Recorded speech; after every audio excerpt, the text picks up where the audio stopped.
What sort of career advice would you give to somebody using these simple methods and tactics? What are like the simple things that people should do to really advance their career?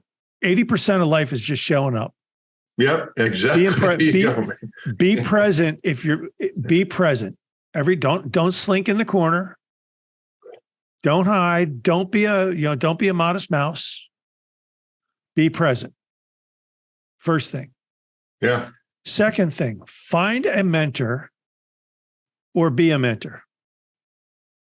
People that do really well, you can learn a lot when you teach. And I think about like when I was a complete F up when I was in my 20s. And you and I, we've talked about, I grew up in a pretty tough family.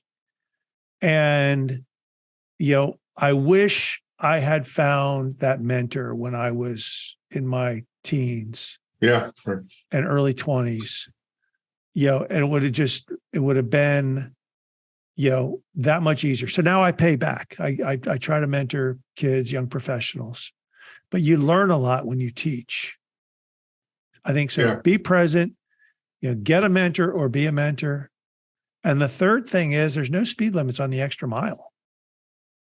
Do what you're expected to do and 5% more. That's it. Just another hour of work a week. Finish up one more project, do it a little bit better. It's easy. And that to me is, three simple things. It's people, you don't need to go to Weight Watchers. You don't need to go, make it overly complicated. You don't need to go redesign the marketing plan. Just, be present, find a mentor, be a mentor, and do, a little bit on the extra mile to make a difference.